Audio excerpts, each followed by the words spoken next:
जय हिंद friends, welcome back to my channel. तो आज का वीडियो लेके आऊँ मैं ACC 1 to 6 के जो एग्ज़ाम के पैटर्न चेंज हुए हैं उनके ऊपर मैं बात करने के लिए, बिकॉज जो कैंडिडेट्स हैं काफ़ी ज़्यादा कंफ्यूज हैं। इसमें मैं आपको एक और चीज़ बताऊंगा, मैं आपको इसमें कुछ रफ डेट्स के बारे में आइडियाज़ दूंगा और जो स्ट्रैटेजी है उसके बारे में भी यहाँ पे मैं बात करूँगा।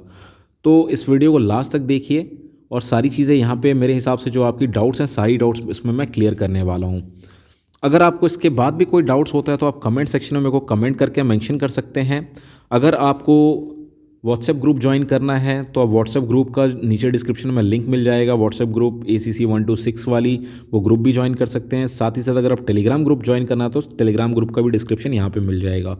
टेलीग्राम ग्रुप को ज्वाइन करना ना भूलिए, बिकॉज आपके लिए काफ़ी हेल्पफुल होने वाली है। बिकॉज अगर कोई भी नोटिफिकेशन आती है तो मैं टेलीग्राम पे पक्का उसका अपडेट देता हूँ वहाँ पे। सो टेलीग्राम ग्रुप को आप मेरे लिंक से ज्वाइन कर सकते हो। चलिए फिर मैं पैटर्न के बारे में बात करना स्टार्ट करता हूँ यहाँ पे कि पैटर्न में क्या चेंजेस आए हैं और क्या क्या चीज़ें अब की बार नहीं हो सकती हैं आप लोगों के लिए। चलिए फिर स्टार्ट करते हैं वीडियो को। यहाँ पे जो ACC एग्ज़ाम की पैटर्न है, अभी तक का जो पैटर्न चल रहा था आपके लिए वो पैटर्न क्या था। अभी तक के पैटर्न में 4 पेपर्स हो रहे थे। देखिए, जो मेरा व्हाट्सअप ग्रुप है उसके अंदर बहुत बार कमेंट्स आते रहते हैं, सर क्या पेपर चेंज हो गया, हमने यहाँ देखा, हमने वहाँ देखा, हमने इनके पास से कंटेंट्स चेक किए, वहाँ पे ऐसा बता रहे हैं, वहाँ पे वैसा बता रहे हैं। देखिए, मैंने इसके लिए आपको जो इसके फुल प्रूफ थे मैंने वो लेटर्स भी दिखाया था, इसलिए मेरे को दोबारा बनाना पड़ रहा है कि कैंडिडेट्स काफ़ी ज़्यादा कन्फ्यूज़ हो रहे हैं। तो कन्फ्यूज़ मत होइए। पहले आपके 4 पेपर होते थे। पेपर 1 होता था आपका GMAT में कितने क्वेश्चन होते थे? 150 नंबर होता था 300। इसके बाद होती थी आपकी CJET में कितने क्वेश्चन होते थे? यहाँ पे भी 150 क्वेश्चन होते थे, मार्क्स होते थे 300। उसके बाद अगला पेपर क्या होता था? अगला पेपर होता था IC का, IC1 और IC2 का। मार्क्स कैसे डिस्ट्रीब्यूट होते थे? 120 प्लस 180 में। फिर आगे चलते हैं हम। अगला जो पेपर होता था हमारा वो था ACT का। ACT में क्या डिस्ट्रीब्यूशन था? ACT का डिस्ट्रीब्यूशन था सेम 150 और मार्क्स होते थे 300। इसके बाद जो पेपर के अंदर कंटेंट होते थे, पेपर के अंदर कंटेंट किस टाइप से होते थे? फर्स्ट पेपर में आपके 90 आते थे रीजनिंग के, 60 आते थे मैथमेटिक्स के। ये पेपर 1 है।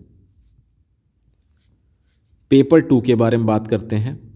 पेपर 2 का भी सेम फंडा है। आपके यहाँ पे 150 मार्क्स का पेपर 2 होता था। इसमें मिक्सअप क्वेश्चन होते हैं। इसमें आपके कभी हिस्ट्री से ज़्यादा क्वेश्चन होते हैं, कभी ज्योग्राफी से ज़्यादा क्वेश्चन होते हैं, कभी पॉलिटी से ज़्यादा क्वेश्चन होते हैं, कभी साइंस से ज़्यादा क्वेश्चन होते हैं। और ओवरऑल मिला के आपके 60 से 70 क्वेश्चन आपके जनरल नॉलेज के होते हैं। बचे हुए जो डिवाइडेशन है 70 से 80 मार्क्स का जो क्वेश्चन आता है आपका, वो क्वेश्चन आपके 70 से 80 में जो वेरिएशन होता था वो आपके हिस्ट्री, ज्योग्राफी, पॉलिटी और साइंस से होता था।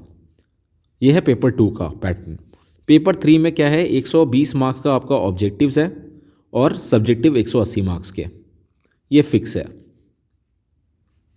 इसके बाद पेपर 3 का जो डिवाइडेशन है वो 50 मार्क्स आपके साइंस के होते थे, 50 मार्क्स आपके होते थे ह्यूमैनिटीज़ के, और जो 50 मार्क्स होता था बचा हुआ रेस्ट ऑफ द 50 वो होता था मैथमेटिक्स का। अभी पेपर में चेंजेस के बारे में बात करता हूँ। ये जो सिलेबस का पैटर्न था, ये पैटर्न के मैंने बारे में पहले बात की आपसे। अब पेपर चेंजेस में क्या है? GMAT का पेपर सेम है, CJET का पेपर भी सेम है। इसमें पहले भी आपको कट ऑफ का कुछ क्लियर नहीं था। आपको नंबर जितने ज़्यादा स्कोर करते हो आपके लिए उतना हेल्प मिलता है। मैं GMAT के बारे में आपको बोलना चाहूँगा। GMAT में ज़्यादा स्कोर करना, कोशिश करना 120 के ऊपर क्वेश्चन राइट करने का। इसमें CJET के लिए अगर आपको रैंकिंग अच्छी लानी है, मतलब अगर आप सोचते हो कि मैं 1000 के नीचे लाना चाहता हूँ, तो 1000 के नीचे लाने के लिए आपको यहाँ पे ये 120, अगर 1000 के नीचे लाना चाहते हो तो 135 तक यहाँ पे स्कोर करना है आपने। अगला स्कोर करना है यहाँ पे 110 तक। IC के पेपर के लिए अभी मार्क्स आपके जुड़ रहे हैं, अब खेल बदलने वाला है। इसमें बस चेंजेस यही हुआ है कि जो IC पेपर था, IC पेपर के पहले मार्क्स 33% लाने से पास हो जाता था बंदा। उसके मार्क्स से उसको कोई मतलब नहीं था, 33% ही लाना था। आपके जो मेरिट बनते थे ये 300 लगा के आपके मेरिट बनते थे, मतलब 900 के अंदर। इस 300 में आपके मेरिट बनते थे टोटल 900 में से। अब मेरिट बनेंगे आपके 1200 में से। तो अभी आईसी का जो पेपर है वो काफ़ी इंपॉर्टेंस रख रहा है, तो आईसी के पेपर की तैयारी थोड़ी सी अभी आपको अच्छे तरीके से करनी पड़ेगी। अभी आईसी से आपका टारगेट क्या होना चाहिए, कितने नंबर स्कोर करने हैं आपने। अभी आईसी में जो आपकी स्कोरिंग का सिस्टम है, अगर यहाँ पे मैं बताऊँ आपको स्कोर कितना करना है, तो आपको कम से कम अभी आईसी में 220 तक स्कोर करना पड़ेगा। नंबर की बात कर रहा हूँ मैं, यहाँ क्वेश्चंस की बात नहीं कर रहा हूँ मैं। इंटू 2 करना है, जिसमें मैंने 135 लिखा है, 110 लिखा है, उसमें इंटू 2 कर लेना। तो यहाँ पे आपको कम से कम 220 स्कोर करना है मिनिमम। इस 120 में से आपके 90 प्लस होने चाहिए, और 180 से देखिए आपको कितने मार्क्स आप स्कोर कर सकते हैं। मैक्सिमम मार्क्स में जाना है, कम से कम 180 में से आपको 130 नंबर तक लेके आना है। साथ ही साथ एसीटी के पेपर में अभी क्या करना पड़ेगा आपको, एसीटी का पेपर भी सेम आपको 110 से 120 के बीच में रखिएगा आप, तो डेफिनेटली आप 1000 के नीचे आ सकते हैं, आपको कोई आने से नहीं रोक सकता है। मैं सिर्फ एक 1000 रफ आइडिया कह रहा हूँ, आप 500 के भी अंदर हो सकते हैं अगर आप इस चीज़ को फॉलोअप करते हैं।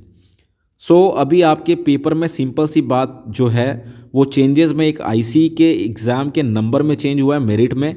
इसके जो पेपर्स के नंबर्स हैं वो अब मेरिट में जुड़ेंगे। अब आपका जो टोटल मेरिट बनेगा वो 1200 का बनेगा, पहले मेरिट 900 का बनता था। बस यही डिफरेंस आया है अभी ACC 1 to 6 के लिए।